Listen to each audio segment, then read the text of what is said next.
Y bien, el Perú no es solamente el primer o segundo país en América Latina o en las Américas en general en lo que se refiere a victimización por delincuencia. Es decir, somos el país en el que la gente, cuando le preguntan, ¿usted fue asaltado o víctima de algún delito el último año? Somos el país en que el porcentaje de gente que declara que sí es mayor en toda América. O sea que hay mucha pequeña delincuencia que afecta a los ciudadanos. Pero al mismo tiempo, las bandas organizadas, el crimen organizado, la utilización de armas en los atracos, en los asaltos, se está incrementando. Y probablemente también el número de homicidios. Y eso es lo preocupante. Y bueno, las dos cosas son preocupantes, pero el fenómeno nuevo es este segundo, ¿no es cierto?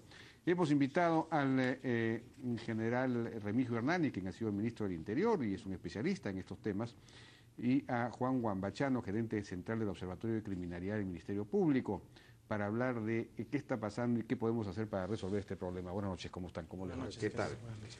Bueno, yo quería comenzar preguntándole a Juan Wambachano, porque tenemos este gráfico, a ver si lo podemos ver en pantalla, que muestra los homicidios por 100.000 habitantes en el Perú del año 2000 al año 2011. Y fíjense cómo estábamos alrededor de 5, muy por debajo del promedio latinoamericano. Después del 2006 pasamos a 11, 10. Pero a partir del 2008 se produce una divergencia en la data. Lo que está en azul son las cifras que da la Policía Nacional. 10, 9 puntos, digamos alrededor de 10 homicidios por 100.000 habitantes. No se habría producido un incremento, digamos. Pero según el Ministerio Público, que empieza a publicar su propia información a partir del 2008, estos al principio eran iguales, 11.8, pero después 14, 18.6, 24.7. Es casi 3 veces la cifra que da la policía. Hay una divergencia absoluta y bueno, ese 24 nos pone por encima del promedio latinoamericano ya como un país en el que el número de homicidios es uno de los más altos.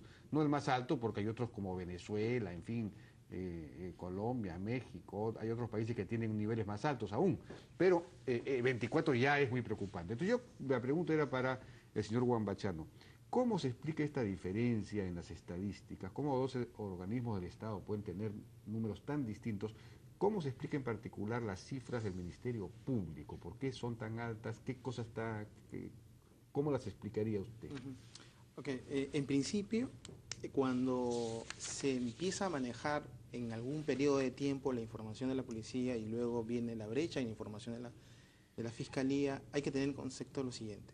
Todos los levantamientos de cadáveres que se registren a nivel nacional, el Ministerio Público inicia ese proceso de investigación. No hay ningún levantamiento de cadáver donde no hay todo un proceso. Hay levantamientos de cadáveres todos los días con la Fiscalía de turno. Esta información que ingresa como una denuncia, como una presunta denuncia contra la vida y el cuerpo de la salud, viene un proceso dinámico de investigación. La tipificación jurídica de una muerte violenta va más allá de hechos de levantamiento de cadáveres. Hay un tema de levantamiento de cadáveres, hay un tema de escena del crimen, hay examen y necropsias de leyes, hay investigaciones para determinar si un determinado hecho delictivo, una muerte violenta, efectivamente se configura en un tipo penal de homicidio. Pero entonces, cuando hablamos de 24 por 100.000, estamos incluyendo todo, es decir, cualquier muerte violenta. Estamos hablando, la cifra que sale, y hay un tema de confusión también en el manejo de cifra es, una cosa es la víctima de homicidio y otra cosa es el caso de homicidio. Un delito, la cifra que sale es el delito de homicidio. ¿Cuántos delitos contra la vida y el cuerpo y la salud en la modalidad de homicidio se ha registrado en el Ministerio Público? Esa información lo están comparando con el número de víctimas. Cuando hablamos de victimización, ¿cuántas víctimas sobre 100.000 habitantes? No es lo mismo que cuántos delitos de homicidio sobre 100.000 habitantes. Y es un manejo de alguna manera distorsionado. No entiendo nada. No. Por favor, le si me puede explico. explicar. Ingresa todas las denuncias al Ministerio Público. Sí. Hay un proceso de investigación. Ese proceso de investigación empiezan a descartarse hechos Ya que la cifra de 24, ¿qué está reflejando Son exactamente? delitos registrados en el Ministerio Público por homicidio. Después de haber investigado. No, son todas las denuncias que ingresan.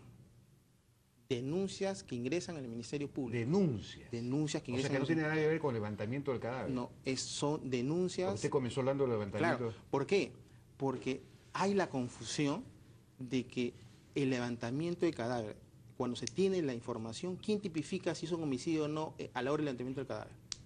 Se requiere documentos como la necropsia de ley y el análisis de la escena del crimen para determinar si ese hecho configura un homicidio o en todo caso... Bueno, pero el resultado de ese análisis se está expresando en esa cifra, ¿sí? ¿O no? Claro, ahí lo que se registra en la cifra son todas las denuncias registradas en el Ministerio Público por homicidio.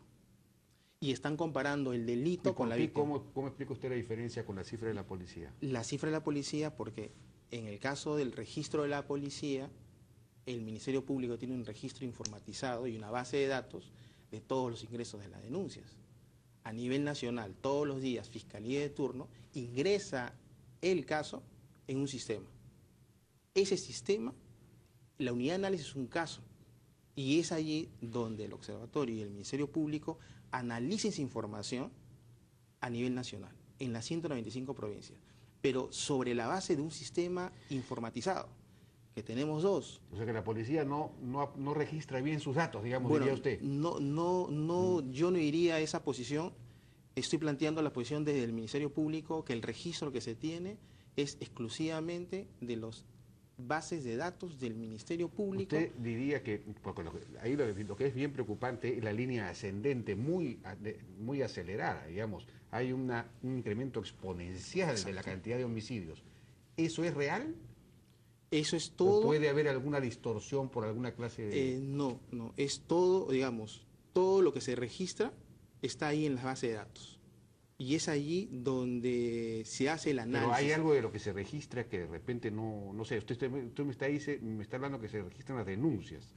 Denuncias, es decir, yo voy y ¿verdad? ¿Ante quién se denuncia? No. ¿Se denuncia ante la policía? En el caso de los homicidios, muertes violentas,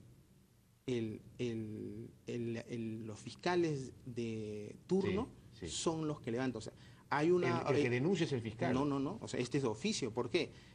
Como que es de oficio es el fiscal. La policía comunica al Ministerio Público un hecho violento, una muerte. Coordina con la Fiscalía de turno y con el médico legista, hacen el levantamiento del cadáver. Ya. Ese levantamiento del cadáver va a medicina legal y se hace la necropsia de ley para determinar el motivo de la muerte. Parte de eso, el fiscal investiga si es que ese hecho se configura un delito, porque la necropsia de ley puede decir que es una muerte natural. Entonces esta cifra está registrando el momento en que el fiscal denuncia por homicidio. Todo es lo el que fiscal el que denuncia. todo lo que ha ingresado al Ministerio Público. Y ahí viene... Pero todo lo que ha ingresado como denuncia de homicidio. Todo, lo que pasa es que la muerte violenta, el fiscal lo tipifica. No todas las muertes violentas son tipificadas como homicidio. O sea que por eso digo, los 24, cuando aparece 24 por 100.000... Son todas. Todas las muertes violentas. Todas las que han ingresado, homicidio, las denuncias por homicidio. Por homicidio. O sea que es una cifra real. Es una cifra real, claro que sí. Entonces esto es sumamente preocupante. General, esto indicaría que hemos pasado, fíjese, en pocos años de 9 o 10 a 24 por 100.000 en 4 años.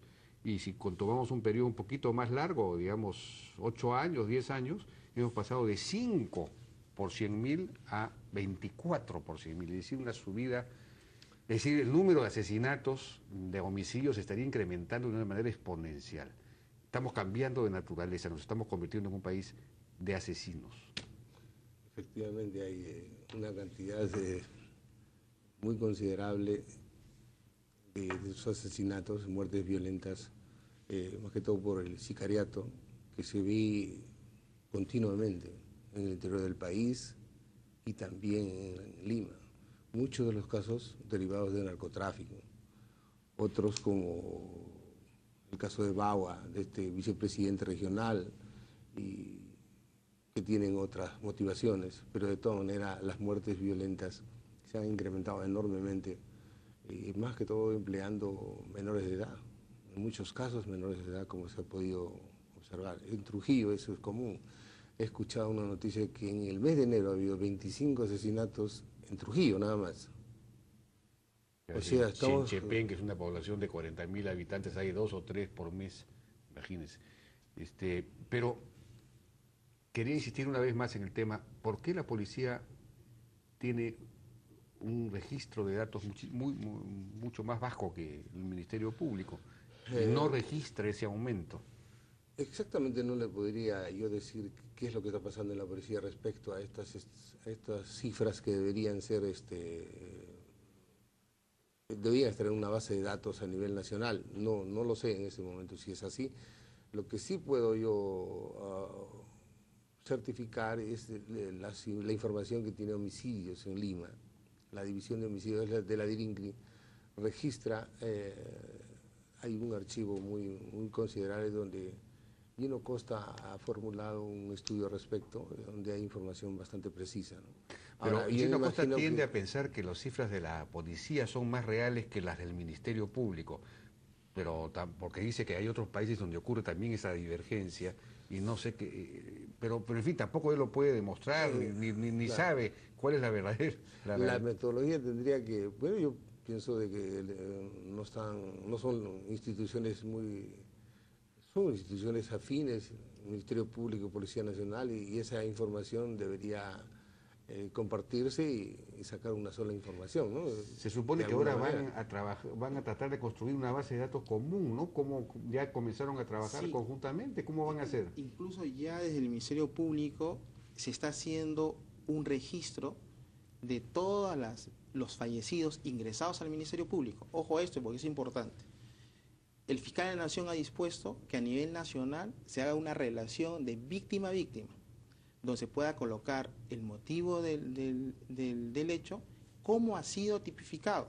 No todas las muertes violentas son tipificadas como homicidio. Claro, obviamente. Entonces, puede haber un atropello, puede haber no sé, cualquier cosa. Y hay que diferenciar el culposo o el doloso y descartar también los suicidios, las muertes naturales u otros hechos que no configuran un dolo.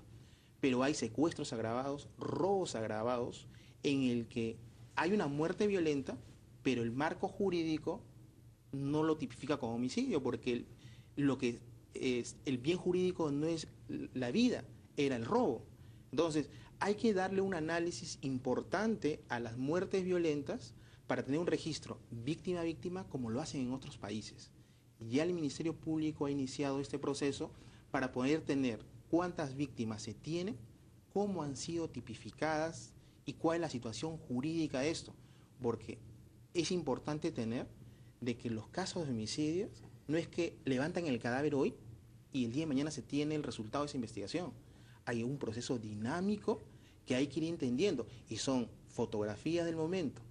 Un ejemplo claro es con el caso de la notaría. Pero pueden estar ocurriendo que hay muertes violentas que están registradas como homicidios, digamos. Sí, puede ser un homicidio calificado. ¿Puede ser que ahí esté inflada la cifra de homicidios? No, porque el hablar de la cifra de homicidio no podemos hablar del caso, estamos hablando de la muerte violenta. Hoy en día, y el discurso en América Latina es, tener la tasa de homicidio no tiene que ser mirada de un enfoque jurídico, homicidio no, muertes violentas. Díganos cuántas personas se han registrado en el país y descártamelas todas las que sean culposas, accidentes u otros hechos. De todas esas víctimas que han ingresado al sistema, ¿cuántos de ellos son tipificados como homicidio u otro tipo de hecho jurídico? Y ahí vamos a tener por lo menos una tasa cercana a cuántas víctimas mueren por 100.000 habitantes. General, ¿qué hacemos para combatir este fenómeno? Me imagino esto tiene que ver con el crecimiento del crimen organizado, de las bandas, hay cada vez más bandas. No sé si habrá pues una mapa de mafias, hay mafias por todos lados, todos los sectores tienen su propia mafia y entonces si uno interfiere con esos intereses puede estar sujeto a amenazas y además hay el sistema de extorsiones, que es una cosa terrible. ¿Cómo hacemos para combatir todo eso, que está creciendo y creciendo? Mire, el problema de la policía es un problema sumamente complejo, no. Usted sabe que la mayor responsabilidad del tema de seguridad ciudadana recae en los hombros de la policía y está vista por los medios de difusión y la población en general culpa directamente a la policía de los problemas que hay.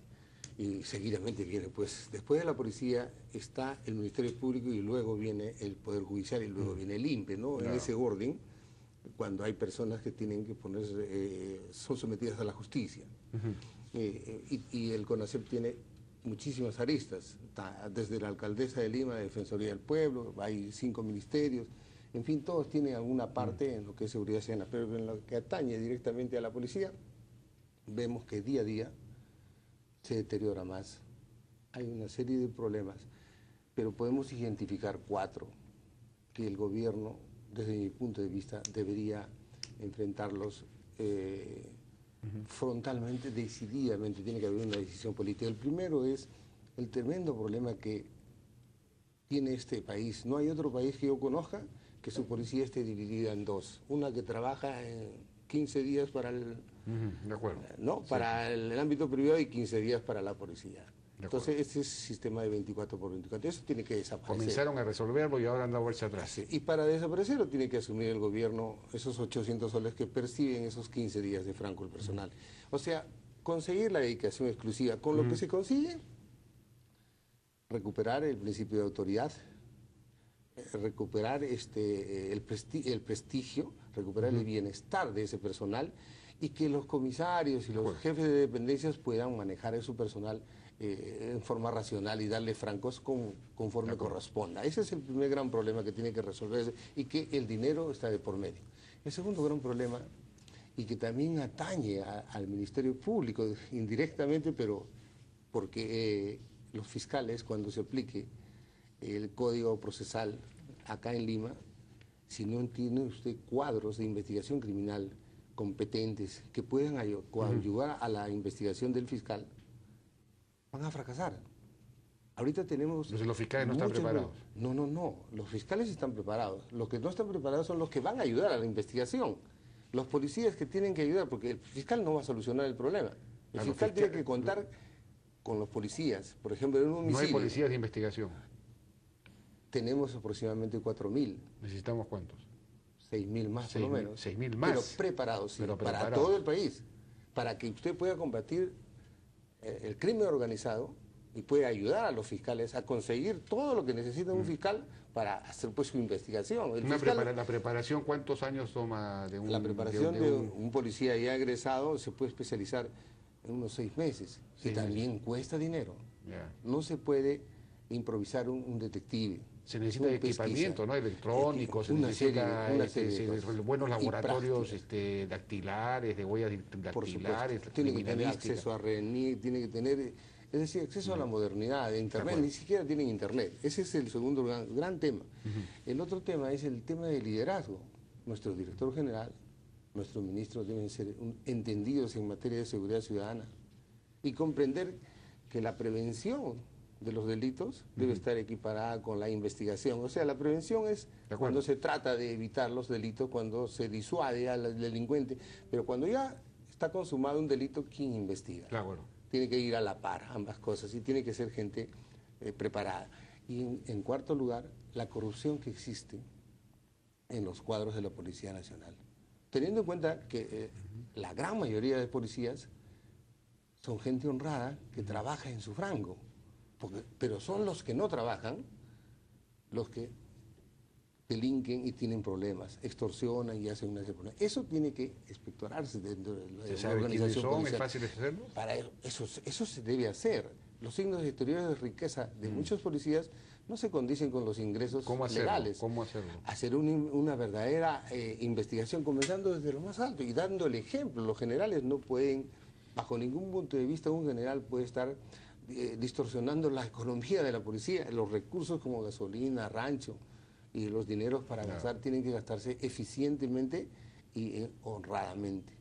Y eso se ve en muchos ¿No cree usted que habría que tercerizar la administración, digamos, la gestión, la gerencia de logística, de mantenimiento, etcétera, de compras de la policía, para encargárselo a una empresa privada que demuestra que los policías pasen más bien a la función misma operativa y que no haya esa corrupción? Pero también pueden ser susceptibles de corrupción. Lo que se necesita acá es la voluntad política y se necesita el liderazgo necesario para que pueda para que pueda ejercerse una administración honesta y limpia.